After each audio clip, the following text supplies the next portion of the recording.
Estamos de vuelta y ya tenemos a nuestra segunda invitada, diputada de España, Cayetana Álvarez de Toledo. Muchas gracias por el Partido Popular. Digo, me dicen del Partido Popular. Yo iba a decir, mira, el Partido Popular, pero como hay tanto rumor de que eventualmente puedes salir del Partido Popular e irte a Vox, ¿qué tal si partimos por ahí y nos dices tú qué tanto de eso es chisme y qué tanto de eso puede ser una realidad que la próxima vez que vengas a Chile te digamos diputada Vox, por ejemplo? Todo chisme. Todo chisme. Sí. Y muy buenas noches y muchas gracias por esta invitación. Muy buenas noches. Encantado. ¿Todo chisme, de verdad? ¿O sí, hay sí, absolutamente. No tengo ninguna intención de irme a Vox. De hecho, tengo muy importantes diferencias con Vox que siempre he resaltado desde mi época de periodista hasta mi actual época política, lo cual no impide que reconozca que tenemos que tener una relación de cordialidad y por otra parte que diga que lo que no puede ser en España es que la izquierda decida con quién tiene derecho a pactar el centro derecha y con quién no, cuando la izquierda pacta con golpistas, separatistas, filoterroristas y luego se dedica a decir que los demás somos radicales. Cayetana, a propósito de eso y para la gente que nos está escuchando, Vox, el partido a la derecha del PP, digamos, por si alguien todavía no lo sabe, pero me interesa mucho las etiquetas porque muchas veces, leyendo El País, por ejemplo, se habla de la ultraderecha o a propósito de lo que ocurrió en Italia, también se hablaba de la extrema derecha que había ganado. ¿Dónde están las etiquetas? ¿Dónde se acaba la derecha y empieza la extrema derecha? ¿Dónde se acaba la izquierda y empieza la extrema Donde izquierda? decida el diario El País. Sí, lo que pasa en España es eso que yo describo, y no solamente en España, en muchos sitios como el tablero inclinado, ¿no? Que la izquierda es la que reparte los carnets de demócratas entre unos y otros, ¿no? Y entonces pone las etiquetas, entonces decide quién es de ultraderecha, quién es de extrema derecha, y por ejemplo, en cambio, nunca dice que Podemos es un partido de ultraizquierda y de extrema izquierda y radicalmente de izquierdas. Te pregunto porque acá en Chile tenemos un poco esa misma discusión. Siempre se ha dicho que la política chilena se parece un poco a la política española, tenemos muchos puntos en común. Entonces, también está esa categorización de dónde se empieza a hablar de la extrema derecha y dónde se empieza a hablar de la extrema izquierda. ¿Cuál sería el factor más allá de lo que hacen los medios que a su juicio habría que Me parece una discusión poner? bastante bizantina, ¿no? Yo, por ejemplo, en el caso de Vox siempre se lo he dicho y se lo he dicho a ellos incluso presente en privado y en público, me parece que es un partido nacionalista, ¿no? Y a mí no me gusta el nacionalismo, no me gusta ni como idea ni como reacción a un nacionalismo o separatismo de signo contrario y por tanto esa es una diferencia para mí esencial, ¿no? Y a eso me fijo, ¿no? Al concreto fondo de las ideas. Y el ultraconservadurismo, con esto termino, el ultraconservadurismo, digamos. Sí, hay por ejemplo elementos de Vox que son mucho más conservadores, mucho más tradicionalistas de alguna manera de lo que el Partido Popular podría representar.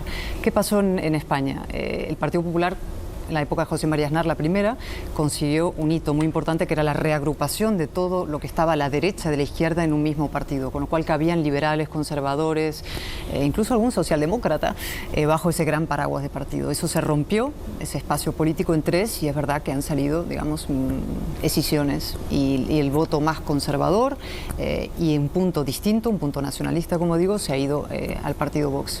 Con el que, insisto, tengo diferencias, pero... Para hablar de extremos, que es algo siempre controvertido, tal vez podríamos hablar de una derecha 100% comprometida con la democracia y otra que no lo es tanto. Por ejemplo, en el caso de Chile, tenemos un partido, el Partido Republicano, su líder, José Antonio Kast, que son nostálgicos de la dictadura de Pinochet. Hablan en esos términos, dicen que están orgullosos de lo que llaman el régimen militar, no lo llaman dictadura, dicen que van a defender su obra del gobierno militar. ¿Esa para usted es una derecha democrática? Bueno, yo no voy a hablar sobre el Partido de los Republicanos porque no conozco esas declaraciones, pero si me pregunta usted si Vox es un partido democrático, digo que por supuesto es un partido democrático. El único partido no democrático del todo que tenemos en España es un partido llamado Bildu, que es heredero de los partidos de ETA, de una banda terrorista, y que es el principal socio del gobierno socialista en España. Eso es una tragedia, es un partido que no condena el asesinato de 850 españoles, un partido que no condena la coche bomba, ni el asesinato de niños, ni de militares, ni de políticos, ni de policías, ni de civiles, ¿no? Y eso sí es un grave problema para la democracia, ¿no? Pero eso no es el caso de otros partidos. Pero, claro, seguro que no es el caso, en fin, de los republicanos aquí, supongo, vaya. Bueno, los republicanos, como le decía, han dicho que están orgullosos de la obra del régimen militar.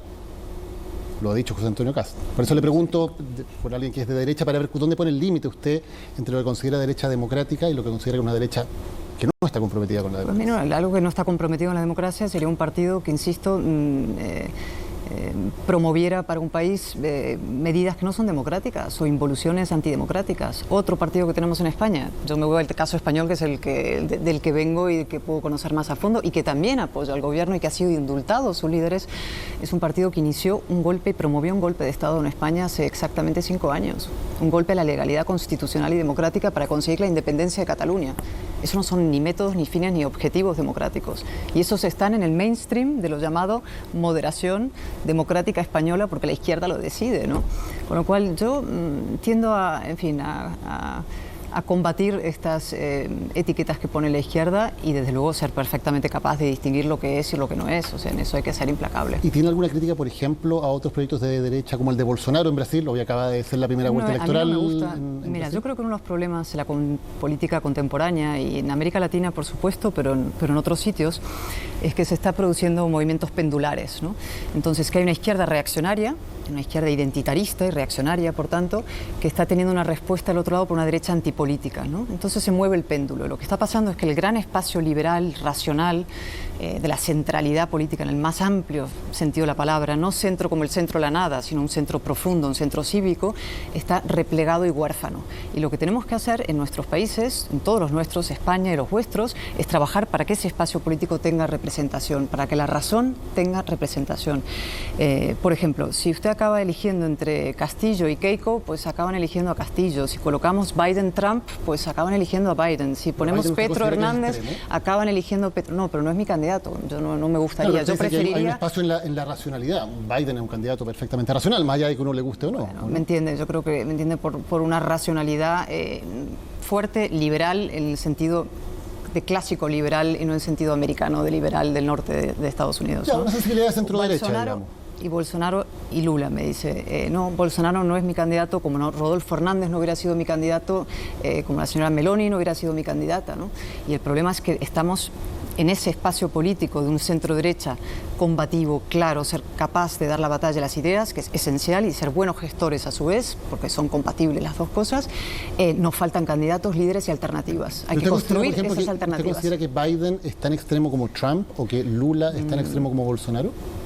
Hombre, Lula y Bolsonaro son dos candidatos que a mí no me gustaría estar en la tesitura de tener que elegir entre uno y otro, honestamente. Y usted me pone entre Trump y Biden, y yo en su día dije, yo tendría que votar a Biden. Y hay mucha gente que va a votar con la nariz tapada, y tuvieron que votar con la nariz tapada en Colombia porque no querían a Petro de ninguna manera, con muchos motivos, y acabaron teniendo que votar a un señor llamado Rodolfo Hernández, que no era realmente un candidato de ese espacio político. Entonces hay que trabajar para construir alternativas racionales en ese gran espacio necesario. Usted dijo que estaba de moda esto pendular, de que las cosas de pronto pasaban de un lado para otro.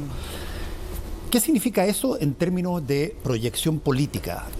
Porque pendular, claro, uno puede estar aquí, lo hace mal o cae en desgracia el gobierno de turno y cambian a otro lado, pero cuando las tendencias se muestran pendulares, ahí hay una falta o no hay falta de, llamémoslo así, una institucionalidad que de alguna manera proyecte algo. Una lógica pendular puede ser súper agradable desde el punto de vista de decir que la ciudadanía tiene derecho a votar como quiera, pero si es que eventualmente estamos cambiando a cada rato de eje y surgen todos los motos y los estereotipos y los slogans de un lado o de otro, dependiendo de quién esté arriba, ¿dónde quedan las cosas que se tienen que hacer?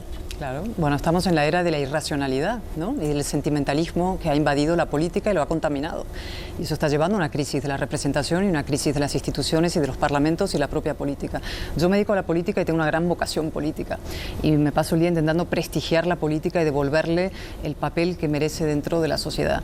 Pero es verdad que uno observa el paisaje, yo en mi país, y miro el Parlamento cómo está funcionando y noto la degradación que se ha producido en 40 años en el debate político, en el nivel de los políticos, en el tipo de discusión que se produce, en lugar de argumentos. Por ejemplo, haría usted check así para por ejemplo, en lugar de argumentos, de hacer un esfuerzo por hilvanar razones en la tribuna, se utilizan los sentimientos, el zasca, que se dice, que es el golpe bajo, las frases, el tuit, la tuiterización de la política, la sentimentalización de la política. Y eso la va degradando y la va erosionando. Y entonces a la política acaban dedicándose pues lo peor de la sociedad. Y necesitamos que la política se dedique lo mejor, por una cuestión muy sencilla, que es que no hay nada más importante que la política. Diputada, Yo quería preguntarle por más importante porque es lo que más nos afecta. Afecta a todos los ámbitos de nuestra vida, nos guste o no, pero nos afecta. Sin embargo, por Dios, qué mala imagen tiene. Y eso es una cosa y tenemos que complicada. recuperar esa imagen. Por eso yo tengo una idea sobre el proceso de Chile que luego comentaremos. Eso quiero preguntarle, porque antes de que entremos al proceso constitucional, usted dijo que el presidente Piñera se equivocó en el proceso del 15 de noviembre y la nueva Constitución, que ha sido una crítica que entregó como la nueva Constitución. Y la pregunta que tengo a usted es ¿qué alternativa tenía? Porque el presidente Piñera, después de estar bastante tiempo en silencio, ha dado entrevistas recientes en que dijo muy claramente: yo tenía dos caminos, el camino de la fuerza, que muchos le pedían con vehemencia, o el camino de la democracia, que es el que tomó. Entonces, cuando usted dice que él se equivocó, ¿cuál era su alternativa? Si no era, como dice él, camino de la fuerza. Bueno, yo no voy a entrar en polémicas con el señor Piñera, pero esa es su versión y su lectura de los hechos. Sí, claro, y él estaba ahí sentado en la decisión, digamos. Por supuesto, y es una decisión francamente difícil que hay que tomar, ¿no? Yo no me pongo en fin, no me hubiera gustado estar en su lugar en esos días tan dramáticos, ¿no? Pero yo sí creo que no se puede ceder ante la violencia, que la violencia no es jamás la partera de la convivencia, es decir, que un modelo de convivencia no puede nacer de un movimiento violento en la calle y de una presión y de un chantaje de la violencia. Y haber cedido la Constitución o haber de alguna manera, en el fondo, en esos momentos, haber sucumbido, no solamente él, sino realmente el país en general, las élites del país, ¿no? Políticas, económicas, probablemente, sociales, mediáticas también, fue un error que introdujo a Chile en un laberinto de incertidumbre como se está viendo. Por suerte pasó lo que pasó el 4 de septiembre, que es un hito, y quiero subrayarlo. Yo vengo esencialmente a dar las gracias a los chilenos por lo que habéis hecho el 4 de septiembre. Es un hito de la racionalidad y de la madurez cívica y social. Pero, diputada, el presidente Piñera, como dijo, tenía la alternativa de la fuerza. Esa era la alternativa que tenía, que era una alternativa que habría costado vidas también. O sea, es una decisión, digamos, muy complicada, pero usted dice no se puede. No. Y lo que le quiero preguntar también es que, respecto a esa decisión, ya que usted fue como muy clara en criticar esto, es, por una parte, claro, había violencia en la calle definitivamente, pero también hubo 1,5 millones de personas en la calle protestando pacíficamente una semana después del 18 de octubre por las desigualdades de Chile, pidiendo una mejor vida, una protesta que fue multitudinaria y pacífica. Y luego, en el plebiscito de entrada, el 80% dijo que quería una nueva Constitución. O sea, no era, digamos, algo que solo las élites querían en su momento, digo, más allá del 4 de septiembre que vamos a hablar en detalle. Bueno, habría que ver previamente si de verdad los chilenos querían, digamos, entrar en todo ese laberinto o no, ¿no? Lo que yo digo es, cuando hay un chantaje de la violencia no se puede ceder. Porque usted me dice, no, pero claro, es que hubiera habido muertos. Pero claro, la responsabilidad de que haya muertos no es del Estado que se defiende, es de los agresores y de los violentos que son los que provocan eso, ¿no? Nosotros lo hemos vivido en Cataluña también, exactamente hace 5 años. Hubo un intento de golpe de Estado, de independencia ilegal, utilizando urnas, ¿no? Vamos a ir a votar y lanzaron a la gente a la calle. Y la policía tuvo que frenar y reprimir, porque un Estado democrático es eso, es algo que protege sus leyes y protege, en fin, la igualdad en este caso, de los ciudadanos ante la ley, el orden, la seguridad, la protección, las libertades. Y si hay un grupo, por más grande, pequeño, poderoso que sea, que plantea un chantaje al Estado, el Estado se tiene que defender. Pero, diputada, más allá del tema de la violencia... La responsabilidad no es del Estado que se defiende y que ejerce el monopolio legítimo, que lo tiene, entregado por todos los ciudadanos, es de quienes lo plantean el chantaje. Creo que se mezclan dos temas acá. Uno es la violencia, que evidentemente es ilegítima y hay que combatirla. Y otra cosa es que se haya tomado un acuerdo en Chile para preguntarle a las personas si querían tener una nueva constitución redactada en democracia. ¿Por qué usted dice que es un error que se haya llegado a un acuerdo para preguntarle a los chilenos si querían... Yo no he dicho que es un error, de hecho... ¿Fue un error el acuerdo del 15 de noviembre? No. Lo que yo digo es, una vez que se entró en eso, pues se cedió, se decidió, vamos a entrar en un proceso... Se votó, hubo un masivo voto a favor de entrar en un procedimiento constitucional y por tanto la etapa de la Constitución que está vigente, que no es la de Pinochet, en fin, hay que recordarle al señor Petro, sino una que ha sido asumido por líderes socialistas y presidentes, pero no únicamente, reformada en democracia y asumida por líderes socialistas también en democracia. Es que eso es un poco perverso, ¿no? Es que esa es la disyuntiva que planteaba el gobierno de Boric, ¿no?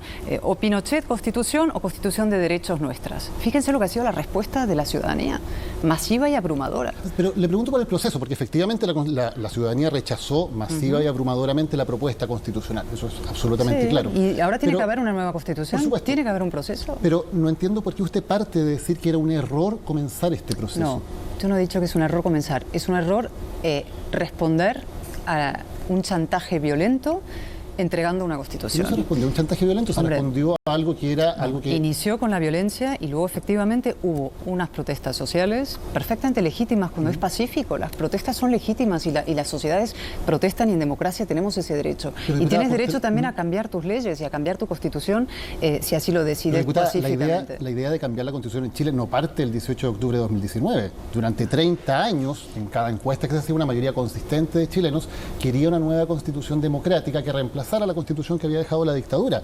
No es que de pronto por un grupo violento se haya puesto en discusión, sino que era una discusión que siempre estuvo en el país. ¿Los 30 años estuvieron reprimidos los chilenos bajo un régimen que no era el que querían? Cuando lo reformaron, cuando ha habido líderes presidentes socialistas que firmaron esas reformas y que hicieron suya esa constitución. Y lo dijo el presidente Lagos, solamente se pudo reformar en la medida en que la derecha lo permitió. Había amarres, había senadores designados, había un sistema ¿Cuántos años criminal? ha gobernado la derecha en Chile en los últimos 40 y cuántos la izquierda? ¿Y ¿Cuántos? tiene que ver con la Es Constitución? como si la izquierda no hubiera gobernado nunca en Chile en los últimos 40 años. La izquierda ha gobernado en Chile Pero mucho más que la derecha. Sin la posibilidad de hacer una reforma pero mira, constitucional. eso es muy importante lo que has dicho, mira, porque las constituciones son de todos. Las constituciones nunca pueden ser de parte. Y el gran error... Es el problema que tenemos en Chile, el gran error, no es de todos. En todos. El gran error, sí, porque se ha ido reformando. Y el gran error de este proceso, creo, de los últimos meses, es que hubo una mitad que intentó imponer su visión del mundo, sesgada, pero su visión, da igual, no la vamos a calificar. Podríamos entrar luego en el contenido ideológico del proyecto. Su visión sobre la otra mitad. Era una constitución de parte, por tanto una constitución condenada, muerta. Era imposible prosperar, porque entonces hubiera llegado otra mayoría más adelante, si se hubiera aprobado, no se hubiera sentido legitimada por esa Constitución ni amparada, y hubiera con una nueva mayoría cambiado la Constitución. Por suerte, en un ejercicio, insisto, de racionalidad, de sentido común y de madurez increíble, masivamente el pueblo chileno dijo: no queremos una Constitución que rompa la convivencia. Queremos algo que sea de todos. Diputada, con el 62% del rechazo, que es un resultado evidentemente muy contundente, hay personas dentro de la derecha, especialmente el Partido Republicano, el Partido de la Gente, y algunos sectores dentro de los partidos de Chile Vamos, que lo interpretan como que la gente ya no quiere una nueva constitución y que no se debiera perseguir ese camino. ¿Cómo lo ve usted? No, yo creo que sí, hace falta. Yo creo que el texto que estaba, ya habéis entrado en un proceso, ¿no? Y ahora hay que salir. Lo importante es salir bien, ¿no? El que creo que todavía no ha caído en la realidad es el presidente del gobierno. Yo creo que el presidente Boric está todavía en la inopia y que esa frase suya de tú no puedes ir más rápido que tu pueblo para explicar el resultado demuestra que está, digamos, desconectado con la realidad o está muy mal asesorado quizás por algún español, ¿no? ¿Tiene alguna idea de cuál? Sí, Pablo Iglesias, por ejemplo, que es un hombre que fracasó como vicepresidente del gobierno, que prefiere hacer tweets y no sé, las algaradas revolucionarias, etcétera, y las tertulias de televisión a la dura, ardua, sobria y adulta tarea del gobernante, ¿no? Y una cosa, ¿no? Hay un punto en común entre ellos, que es una actitud adolescente ante la política. Y la política es una tarea adulta y una tarea sobria y requiere capacidad, madurez y capacidad de consensos. Y yo veo ahí como un fervor adolescente y una debilidad adolescente que les caracteriza a ambos. Diputada, una cosa que tiene un ciertos mínimos comunes en el mundo es el hecho de que primero la izquierda fue abandonando la socialdemocracia, hizo una retrospección y se dio cuenta de que habían traicionado sus principios de izquierda, y después la derecha ha ocurrido lo mismo y en el fondo ha empezado a considerar que fue demasiado socialdemócrata y vamos a levantar las viejas banderas de la derecha, del orden. Entonces, la pregunta es cómo se vuelve a ese centro que usted planteó anteriormente, porque lo que vemos en el mundo es justamente, más allá del movimiento pendular, es la polarización hacia un extremo y el otro. Bueno, el liberalismo tiene que salir de su repliegue. Y es verdad que el mundo liberal, en ese sentido, las ideas ilustradas, las ideas de la igualdad ante la ley frente a los identitarismos, del Estado de Derecho, de las instituciones, frente a la pura asamblearismo, la voluntad del pueblo, la turba, la idea de la razón frente a los sentimientos, es decir, todo eso que formaba un mundo del orden liberal tiene que rearmarse, reorganizarse, articularse y salir una vez más a la palestra. Es poco sexy frente a una izquierda que propone una utopía y una derecha que propone orden. El apocalipsis y la utopía son siempre más sexys. sí. Entonces el mundo liberal actúa siempre con una mano a la espalda atada. Y por tanto no puede tender la otra. Eso es una frase que decía Michael Ignatieff en un libro muy bonito que hablaba de cómo se lucha contra el terrorismo. Se llama El mal menor. Y él decía, el Estado de Derecho lucha contra el terrorismo con una mano atada a la espalda porque tenemos limitaciones. Lo mismo el orden liberal. Por eso no puede tender la otra. Tienes con la otra mantenerla en alto y ¿Sabe por qué luchar? se lo pregunto? Porque en América Latina hoy día tenemos un nuevo liderazgo que, curiosamente, siendo de un país muy pequeño, hoy día, si uno le pregunta y va país por país, digamos, a gente, políticos de derecha, ¿cuál es ese liderazgo? No es Trump, no es la señora Meloni, no es Feijóo en España, se llama Bukele, ¿cierto? Una persona que propicia el orden, que es popular y que, sin embargo, está por sobre la ley. Entonces, tenemos ese gran peligro enquistado en América Latina. Y en todos sitios faltan líderes y hay que, insisto, vuelvo a mi reflexión previa, necesitamos que a la política se dediquen los mejores. No hay nada más importante que la política, lo que más nos afecta, y hay que devolver su prestigio a la política. Y por eso, vinculado al tema chileno, yo creo que en lugar de, digamos, iniciar procesos en convenciones, etcétera, habría que volver el proceso y la Constitución se negocie, se pacte por políticos dentro de las instituciones. Dentro del Congreso. Del Parlamento, dentro del Congreso. ¿Sí? Bueno, pero eso ya ha sido debatido, digamos, y le quitaría, o sea, no es lo que las personas votaron, de hecho, en el plebiscito de entrada, que votaron mayoritariamente 78, 80%. Sí, yo me pregunto qué pasaría hoy, ¿no? ¿Qué pasaría hoy si se dijera a los chilenos que eligieran como quieren? Si votar una nueva convención con convencionales, pagarles también, que es un asunto secundario, pero bueno, relevante, o que sean las instituciones chilenas, que siempre han tenido un gran prestigio además. Chile se distinguía de todos los países de su entorno, yo soy medio argentina, por sus instituciones, y que sea en las instituciones donde se resuelva el gran problema del país. Entre otras cosas, a los políticos nos pagan para eso. Sí, pero digamos, usted dice eso podría ser, pero la verdad es que ya... salvo el partido de la gente que está proponiendo un plebiscito de entrada, no es tema. Entre otras razones porque seguir postergando este proceso y que se va a empezar a juntar con otras elecciones y que también evidentemente no cerrar el tema tiene efectos de incertidumbre en distintos planos. Pero ¿no crees que sería más rápido? Mira, yo más allá de lo que yo creo, digo, también hay un punto aquí que le quiero hacer, que es que sea legítimo, ¿verdad? Usted decía aquí, en su visión, una mitad quería imponerle a la otra mitad, pero también que las personas que votaron a prueba o las personas que quieren más cambio no sientan que ahora se les pasó la máquina al revés. Pero, o sea, que por lo tanto haya un órgano que sea legítimo y que sea legítimo en el sentido de electo especialmente para eso. ¿Por qué el Congreso no es legítimo? ¿Por qué los es lo que la diputados gente votó en el plebiscito de legitimidad? entrada. Sí, pero es una reflexión de fondo, ¿no? O sea, ¿por qué esos convencionales elegidos ahora nuevamente tendrían más legitimidad que los diputados? ¿Por qué los diputados no son competentes? ¿No saben del tema? No, es que se preguntó, diputada, sí, y la gente no votó por eso. Lo sé, pero se preguntó también y, bueno, digamos, este proceso primero mi impresión es que ha sido un rotundo fracaso, ¿no? Y que merecería la pena darle una vuelta, es decir, ¿cómo podemos hacer, cómo podéis hacer vosotros y quienes queremos a Chile, que es mi caso, para que se salga lo más rápido posible, de la mejor manera posible, con un acuerdo que sirva realmente para establecer reglas del juego para el país? ¿Qué cosas sugeriría si la llamaran como no, a mí no me asesora externa? Asesora externa, le dijeran a ver. Eso está Pablo Iglesias. No, pero usted le invitan mucho también. Se lo invitan a la convención, de hecho. No, yo fui a la convención, y admiro enormemente el trabajo que hicieron ahí los convencionales que estaban por el rechazo, que parecía, en mayo estuve yo aquí, parecía misión imposible. Es decir, la palabra rechazo, para empezar, es difícil de votar. Es como votar no. A la gente cuesta votar rechazo. Y sin embargo se ha conseguido. Y se ha conseguido porque ha habido un fondo, un sentido común amplio dentro de la población que defiende la propiedad privada, que defiende la igualdad ante la ley, que quieren ser chilenos y no grupos, una especie de agregado de colectivos identitarios. Me preguntabas, ¿qué es lo que sugeriría? Por ejemplo, el asunto de la plurinacionalidad me parecía una locura. Eso es fijar una bomba de relojería en la estructura, en el edificio constitucional chileno, en la nación chilena, ¿no? Diputada, perdón, una pregunta. ¿Cómo usted dice las etiquetas de la izquierda respecto de la ultraderecha, no va a caer en ellas, pero sí, más allá de las etiquetas?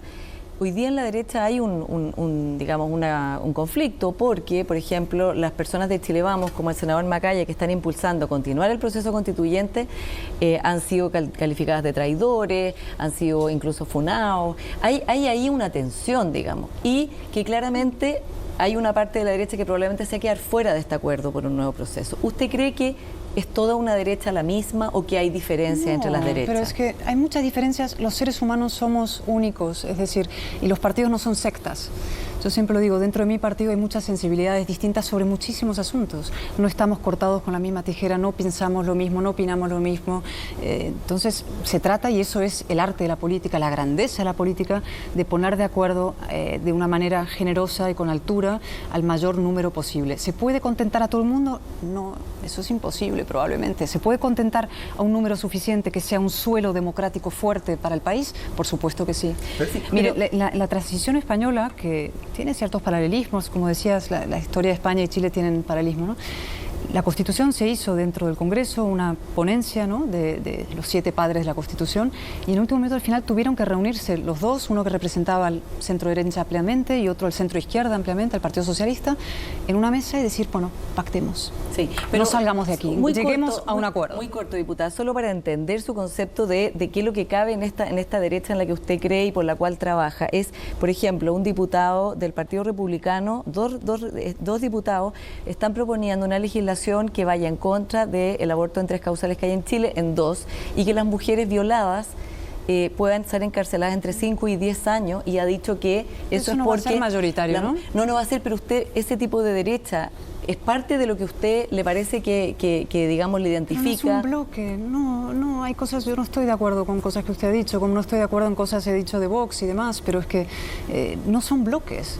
El bloque de la derecha y el bloque... No, hay sensibilidades distintas, y en un proceso nada menos de establecer las reglas del juego, ustedes no están debatiendo solo leyes, que ya en las leyes ya hay, están estableciendo las reglas del juego del país, y entonces van a tener que, primero, no pongan límites a lo que se pueda debatir, es decir, no hablo de los bordes, o sea, aquí se puede hablar de todo, y todo el mundo tiene derecho a hablar de todo dentro de, en fin, de lo que es, en fin, en democracia se puede hablar de todo. Y luego intentar llegar a esos comunes mínimos. Tiene usted la paridad, por ejemplo, que ha sido un tema bien consensuado, curiosamente, de las cosas donde yo no soy partidaria de las cuotas. Yo lo he dicho muchas veces porque he visto a los partidos hacer las listas electorales, y cuando toca meter chicas, dicen a ver qué chicas hay por ahí que hay que meterlas. Entonces yo soy partidaria de que me juzguen por lo que tengo aquí, no por lo que tengo entre las piernas, me perdonen la expresión, lo que tengo en la cabeza, es decir, mis méritos, mi capacidad y lo que yo soy capaz de ofrecer a un partido.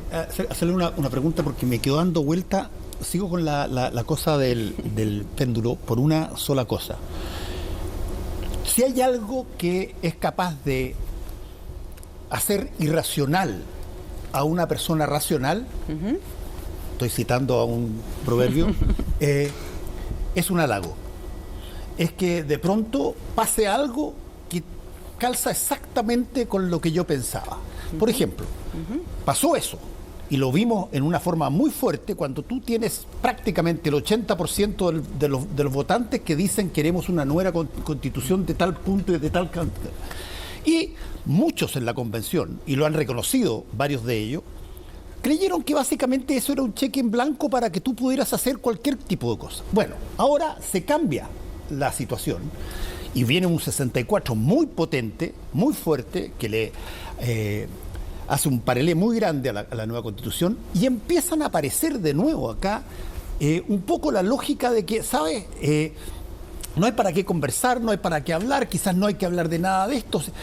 En una de esas, dentro de 3-4 meses más, estamos una vez más en una situación parecida al 19 de octubre, y el espacio que había para conversar y negociar y dialogar en torno a una nueva constitución se pierde.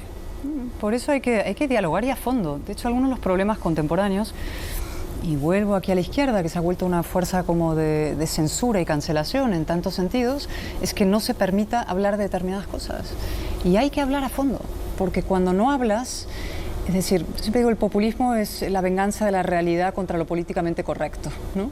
O sea, cuando la realidad no aborda de frente los problemas y la corrección política establece tabúes sobre determinados asuntos, por algún lugar salen esos asuntos en forma de populismos o reacciones de un tipo o de otro, ¿no? Con lo cual hay que hablar. Hay que hablar, hay que dialogar, hay que discrepar. No pasa nada por discrepar. La democracia también es discrepancia. Diputada, me quedé, nos queda muy poquito rato, pero usted decía lo de la paridad, que estaba en contra porque quiere que a las personas las juzguen por lo que hay acá, ¿no? Sí. Pero el problema es que precisamente eso es lo que no ocurre hoy día en la política de gran parte de los países. O sea, por algo hay una gran mayoría de hombres y no de mujeres en los principales órganos de representación. No porque los hombres seamos más inteligentes que las mujeres, sino porque hay temas estructurales que han beneficiado a los hombres en términos de poder sobre las mujeres. La pregunta es cómo nos hacemos cargo de eso para que efectivamente cada uno sea juzgado en su mérito y no de acuerdo a los parámetros actuales. Agregar la diputada que aquí en Chile con la paridad fueron más hombres los beneficiados que mujeres. Claro, fíjate, o sea, lo que pasa. Había buenas candidatas y resultaron electas porque eran muy buenas. Claro, pero sí, lo que pasó es efectivamente acabó la paridad y acabó beneficiando a los hombres el sistema forzado, ¿no? Lo cual es ya paradójico, ¿no? Yo no soy partidaria de juzgar a las personas por nuestros signos arbitrarios identitarios. Yo creo que el gran paso del antiguo régimen y del mundo premoderno al mundo civilizado, de la ilustración, la modernidad y la convivencia, es precisamente que se nos juzgue por nuestros hechos y nuestras conductas, no por si hablamos un determinado idioma, un acento, somos de tal o cual tribu, origen, si somos mujeres, hombres, homosexuales, heterosexuales o tenemos tal cual color de piel, por tus hechos y tus conductas. Y a mí me preocupa mucho en esta moda identitaria, que por eso es tan importante también lo que pasó el 4 de septiembre, en esta moda identitaria que empezó en las universidades en Francia, se trasladó a Estados Unidos y lo ha invadido absolutamente todo, es que hay una involución respecto a ese hecho fundamental, que es que se nos juzgue por nuestros hechos y no por nuestra conducta. ¿Tratar de tener igualdad de oportunidades para hombres y para mujeres en una sociedad es una moda identitaria? Hombre, no, la igualdad de oportunidades no. Por ejemplo, yo como mujer defiendo la igualdad. Lo que no defiendo es que usted por ser hombre tenga menos presunción de inocencia que yo. En España se pasó una ley que establece un agravante penal en función de género. Usted y yo cometemos el mismo delito y usted va a tener más pena por ser hombre que por ser si es un delito que tenga motivaciones de odio, por ejemplo, un femicidio, ¿no le parece lógico que la pena pueda ser más grave? No, es que las personas, o sea, eso es una regresión brutal respecto al Estado de Derecho. O sea, yo no creo que usted sea menos presuntamente inocente, yo quiero que usted sea igual que yo. Le hablo de un castigo más fuerte o más severo en caso de que haya, por ejemplo, un tema de odio como motivo de un crimen, que es lo que ocurre, por ejemplo, en femicidios. Pero al margen del sexo, es decir, sea mujer o sea hombre, eso es otra cosa. Usted puede establecer un agravante en función de odio, pero no un agravante de género. Es decir, usted por el hecho de nacer hombre va a penar más en un delito que yo, por el mismo. Eso no es aceptable en un Estado de Derecho. Yo no puedo, porque defiendo precisamente la igualdad. ¿No le parece que un femicidio debe tener, por ejemplo, una mayor... Le pregunto para dejarlo en claro, ¿cuál es su postura al respecto? Es que me entiende lo que le digo. Es que si el feminicidio lo comete una mujer, ¿es posible un feminicidio cometido por una mujer? El feminicidio se entiende como cometido por un hombre sobre una entonces mujer. Estamos hablando de los mismos delitos cometidos por una mujer y un hombre y va a ser penado más el hombre que la mujer. Eso a mí me parece una regresión brutal. Yo quiero la igualdad. Se nos juzgue por nuestras conductas y hechos y no por mi sexo, color de piel, acento o origen étnico. Igualdad que puede ser formal, pero que no es sustanciva en la sociedad. Claro, hay que trabajar. Claro que hay que trabajar. La desigualdad sustantiva que hay en la sociedad. Claro que hay que trabajar, en muchas, y bueno, especialmente en algunas que estamos viendo en las televisiones hoy en día, como en Irán, ¿no? Hay muchos sitios donde hay que trabajar. Se nos acabó el tiempo. Cayetana Álvarez de Toledo, muchas gracias por haber estado con nosotros hoy día en Tolerancia. Un placer, muchas gracias por la invitación. Volvemos, buenas noches, en un poquito con el Minuto Confianza.